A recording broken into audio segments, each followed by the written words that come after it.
Inner Sanctum Mysteries, brought to you by Bromo Seltzer. Fight headache 3 ways. Bromo Seltzer, Bromo Seltzer, Bromo Seltzer, Bromo Seltzer, Bromo Seltzer.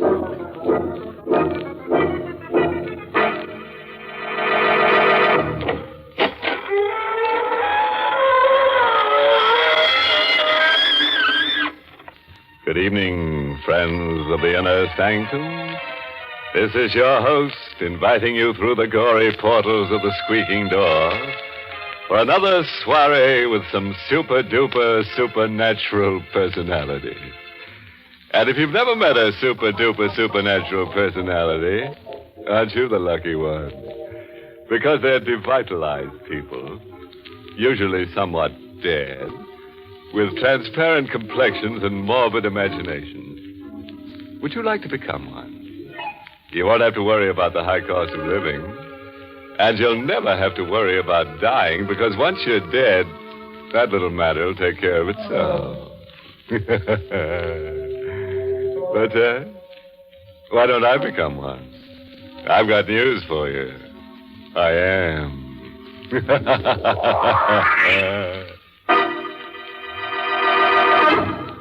Tonight's Inner Sanctum mystery, Death Demon, was written by Milton Lewis and stars Everett Sloane in the role of Howard with Ann Seymour as Gilda, and is presented by the Emerson Drug Company of Baltimore, Maryland, whose registered pharmacists compound Bromo Seltzer, the headache product that fights headache 3 ways. Bromo Seltzer helps the pain of a headache quickly and pleasantly, and also helps the jittery nerves and stomach upset that may accompany a headache. No wonder in a recent representative nationwide survey, druggists report that of all headache products dispensed at their fountains, the overwhelming favorite is Bromo Seltzer. All right, friend. Let's stop all this ghoulishness and let's get grim. Now remember our rule. Don't jump out of the window unless it's open. Ready now. Then listen as Howard Rhine tells us his strange story. The wind was rising when I returned to Greystone Farms late that night. The house with its Victorian gables and towers looked like a clawing hand reaching into the scudding clouds. I went directly to my room, even though the living room was lit up. I had no desire to see my stepmother or the man she had married. The moment I got into my room and turned on the light, I gasped. My things had been disturbed. Many of them were gone. I ran down to the living room. Come in, Howard. We want to talk to you. I looked at this young woman, not more than 10 years older than myself, whom I called Mother. In the flickering firelight, she looked more beautiful than ever. But he was there, too. And I felt his voice cut across the room. You needn't stare at her like that, Howard. She didn't take those things out of your room. Who did, sir? I did. Please stop this absurd trick of calling me sir. Do you like it or not? I'm your stepfather. I'm sorry, sir, but my manner of addressing you is the politest I could think of. Please, Howard. Where are the things you took out of my room, sir? Here. You had no right to take them. I told him to. You? For your own good, Howard. We were worried about you. Were you really? You've been ill. You know what the doctor said. What we found in your room justified all our fears. How long have you been reading these horrid books? Ever since my father was murdered. What do you expect to get out of them? Perhaps, sir, I expected to find some way of reaching my father. You know that's nonsense. Is it? Books on witchcraft, necromancy, morbid rubbish. I gave you credit for more intelligence, Howard. This brooding about your father might destroy your mind. And why should you care about that, Mother? Because, well, I'm fond of you, Howard. I'm not your real mother, I know, but I tried to be one to you when your father was alive. I want to help you now. Help? Then why don't you try to find out who murdered my father 2 years ago? The police are doing everything they can. You think I've stopped trying? Yes, Mother. I don't believe you even care who murdered your former husband. All you care about is him. Now, see here, Howard. It's true, I know it. I'm not a fool. The only reason you permit me to stay in this house is because my father's will compels you to take care of me, or you wouldn't have a penny of income. Howard, you're hysterical. Can't you see what these books have done to you? Perhaps you'd like to see what they've done for me, sir. What are you talking about? This morbid nonsense. What if I tell you that some of those things are true? They can't be. Someday I'll be able to talk to my father and find out who murdered him in his sleep. Perhaps I might be able to do it right now. Right now? You're frightened? You wouldn't like to see him again. This man you loved so deeply that you remarried a year after his death. Stop it, Howard. Stop it. And you're frightened too, aren't you, sir? And with good reason. I don't think you'd care to meet this man whose wife you stole. Howard! Would you like to see him? I'm not afraid. Then perhaps I shall make him appear. What are you saying, Howard? Do you know where I was all day, Mother? At my father's grave. And look, this earth. I brought some of it back. This earth that's now mingled with his remains. Listen. That's Dane, my father's dog.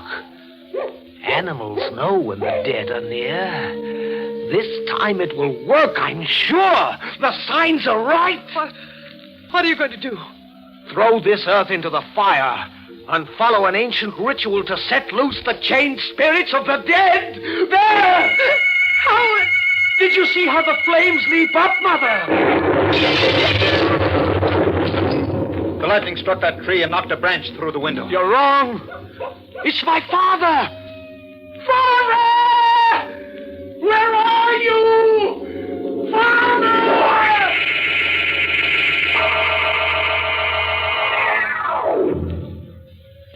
They didn't believe me. But I knew that at that moment my father came back to this earth. They were terrified, both of them, though they tried not to show it.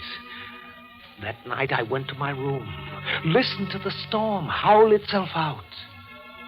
But there was no further sign of my father. I must have slept, perhaps dreamed, because I heard a voice I hadn't heard in 2 years. I recognized it, still thick with the accent he had acquired from his boyhood in Europe. My son, wake up and find the person who murdered me.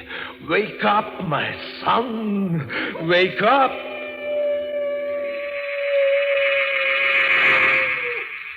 The next thing I knew, I was rubbing my eyes. My room was full of mist, tinted a strange yellow gold by the murky moonlight that filtered through the windows. My father's dog, Dane, was tugging at my leg. He was trying to lead me out of the room. I followed him through the halls of that huge silent house to my father's study. It had been locked up since he died, and no one ever used it since. But when I tried the handle this night, the door opened, as though being pulled by some unknown force. Mist and moonlight crept into the study, lit the dust and cobwebs and shadowy furnishings with an eerie light. And then something crashed. A broken vase with a tiny key among its fragments lay on the floor. It might have been Dane who knocked over that vase, but I don't think so. I picked up the key. The moment I had it in my hand, I remembered a scene from my childhood. I had secretly observed my father remove a book from one of the cases, take out this tiny key, and open a hidden panel in the bookcase. Like a man in a dream, I repeated the action. I removed the book, and there was the secret panel. I opened it with the key. There was nothing in it but a few large notebooks. I took them out, opened one, and by the flickering yellow light of my match, my father came back to me. In this journal, I record thoughts that, if they remain unexpressed, might drive me mad. I know now that my wife, Gilda, is seeing another man. I know his name. Dale Barton.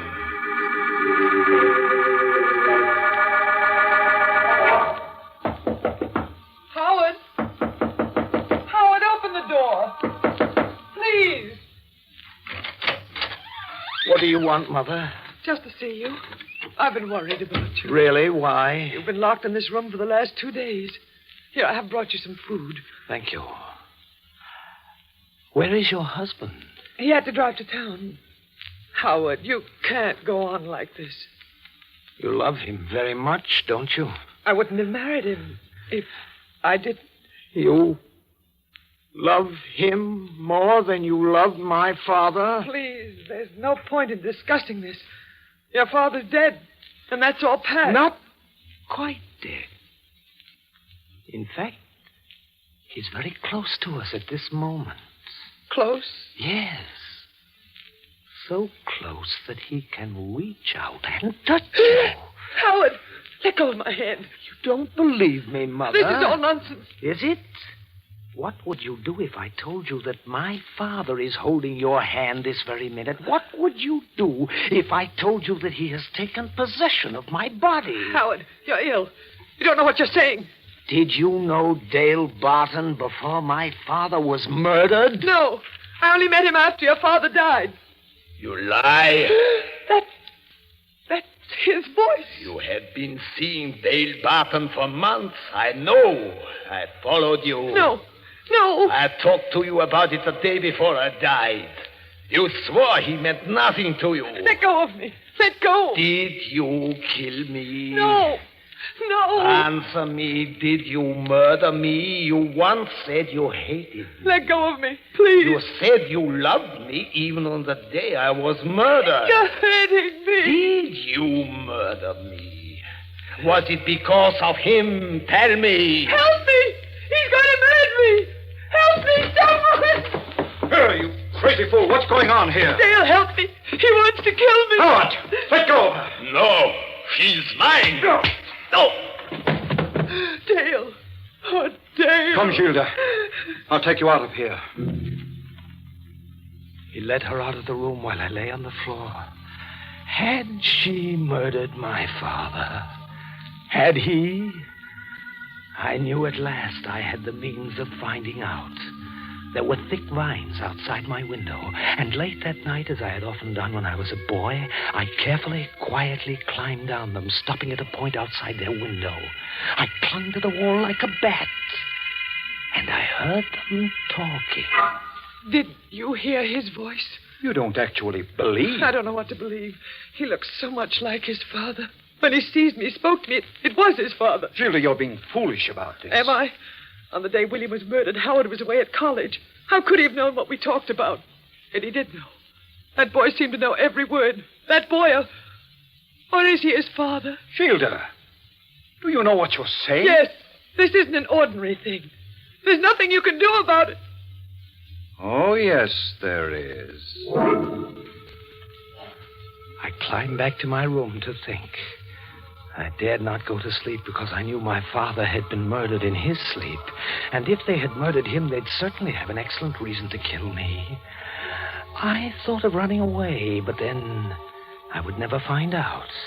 I know now why I couldn't run away. My father within me was holding me there. I lay down on my bed to rest. And then suddenly I found myself dreaming that a pair of powerful hands were clutching at my throat. I struggled, gasped for breath, tried to scream. I was being murdered in my sleep just as my father was. I tore at those iron fingers, clawed at those hands that were cutting off my life. And then I opened my eyes and discovered that it was not a nightmare. I hadn't been dreaming. It was real. I was being murdered.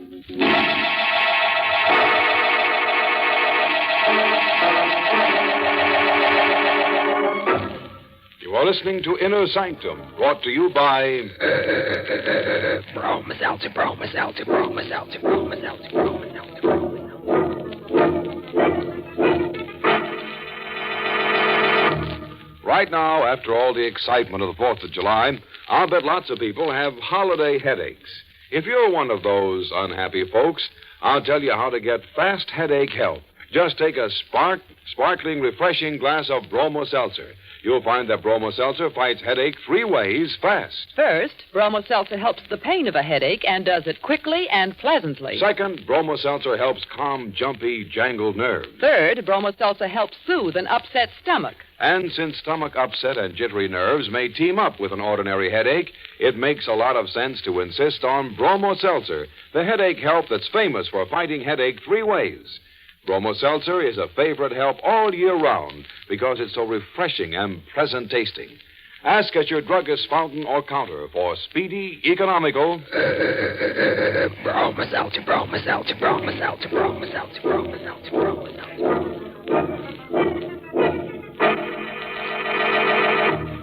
Well, friends, your breathing spell is over. Now it's time to lose your breath again, so let's get back to our story. Now, what did we do with the corpse? Oh, yes. We were interrupted while we were making one. And if you remember, the corpse belonged to Howard Ryan, the young man who was telling us this story. He had just discovered that his dream had come true, and someone was choking him to death. That's a nice way to wake up from sleep, isn't it? Well, let's have Howard tell us what happened. My eyes focused through the haze, and I recognized Dale, my stepfather. They were his hands that were around my neck.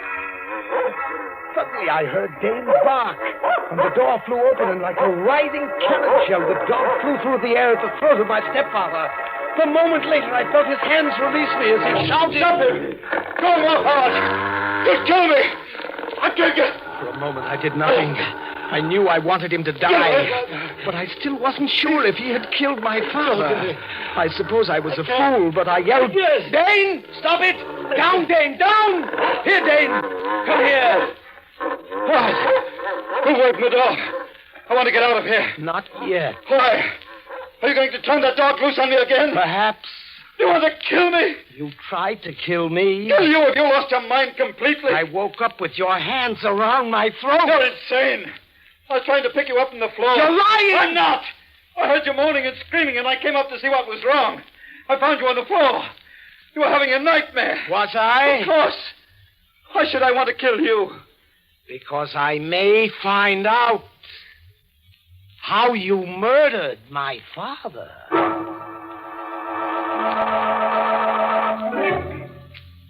What he said could have been true.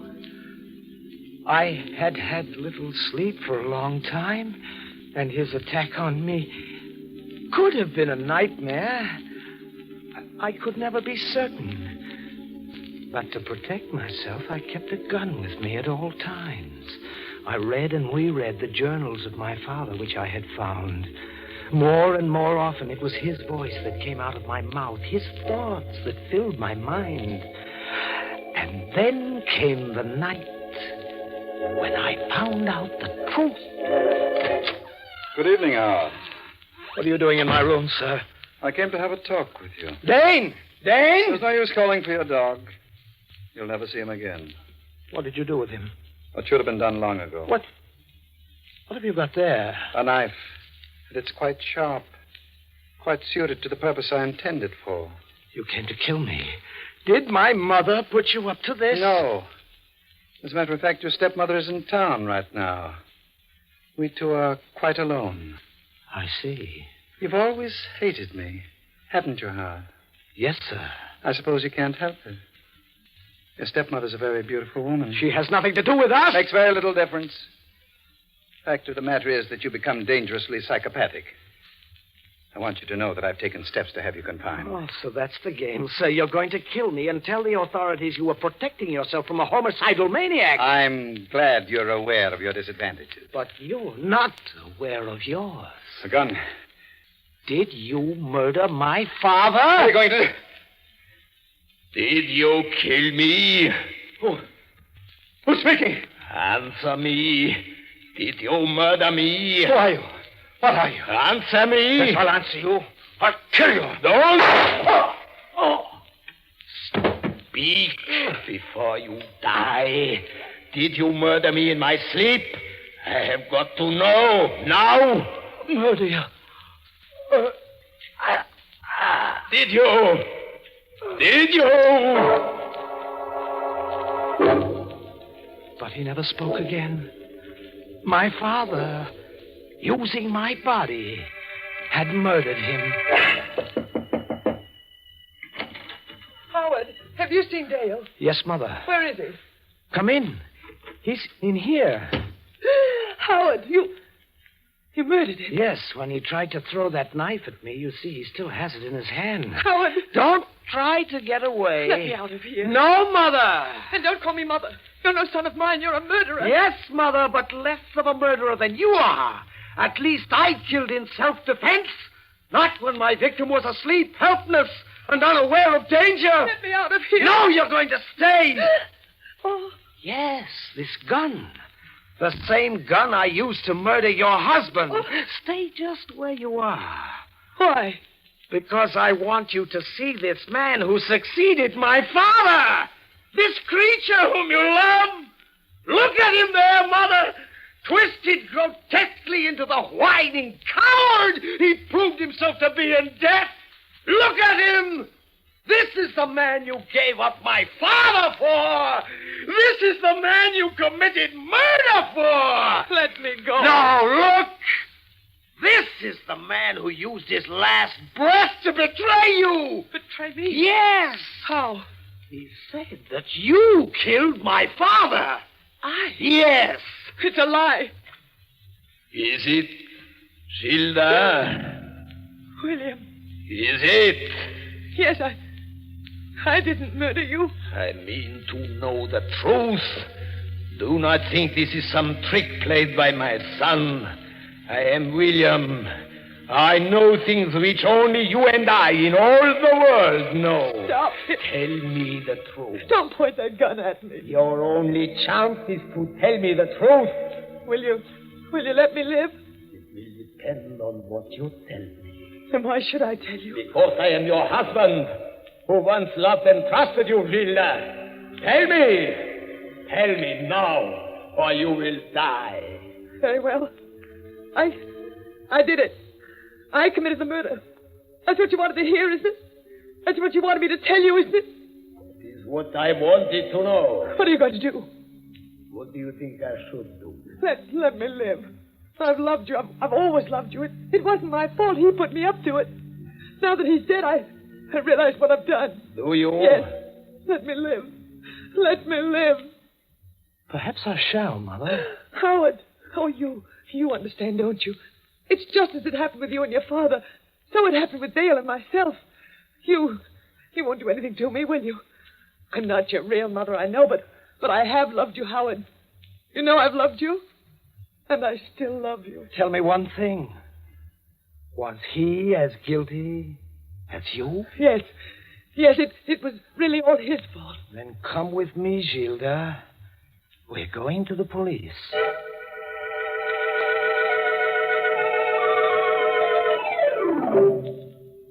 And that's what happened, Inspector.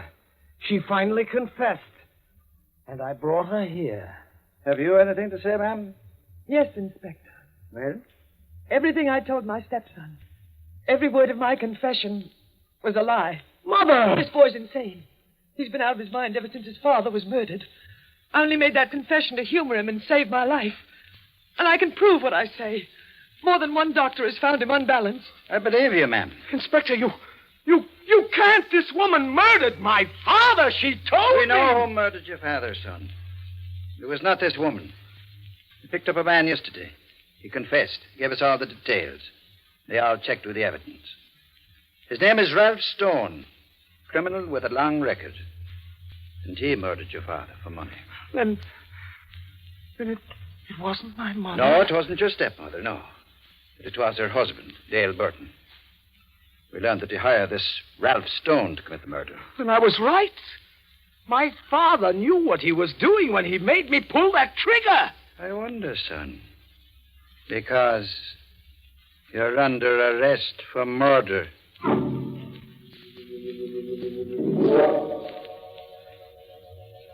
I kept telling them that I didn't murder Dale Barton. I didn't pull that trigger. It was my father who murdered him. They don't believe me. But it has to be right, you see. How could Father have known Dale was guilty without supernatural knowledge? My father still lives inside of me. And sometimes he talks.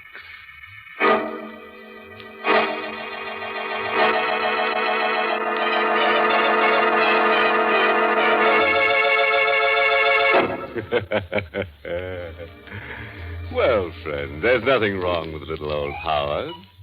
Just a little bit nuts, but who isn't?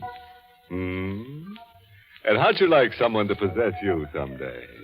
Just think, you could lead a double life for the price of a single.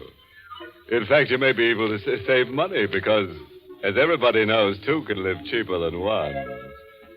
Which brings us to the moral of tonight's story, taken from the croonings of Nature Girl, who warbled, "Don't drop dead except in bed, otherwise you can break your head."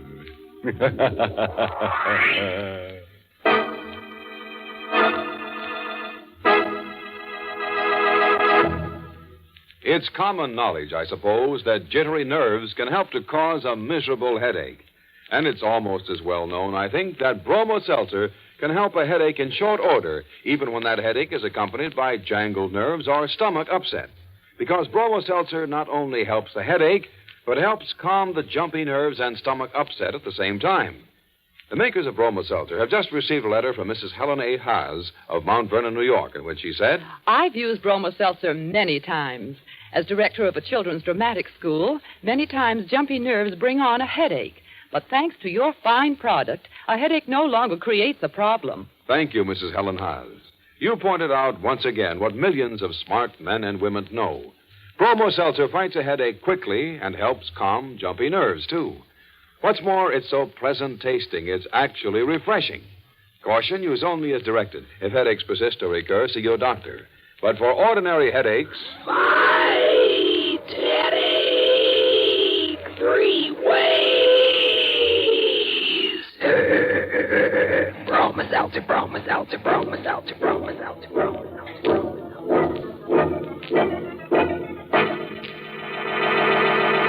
Well, it's time to close that squeaking door for another 7-day rest.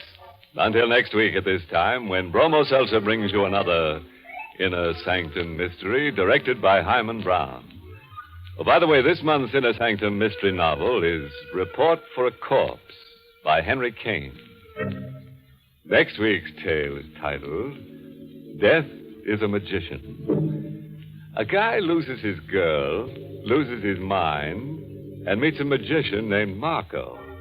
Now, Marco makes an easy mark of our hero, and in turn, our hero uses Marco for target practice in a marathon murder. Marco, you see, just won't stay dead. Sound scramble. See us next Monday, friends, and we guarantee to scramble you some, too. Until then, good night. Pleasant dreams.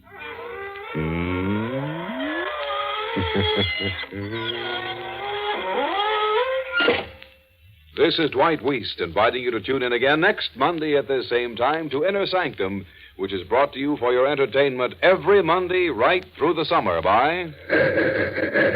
Bromo Seltzer, Bromo Seltzer, Bromo Seltzer.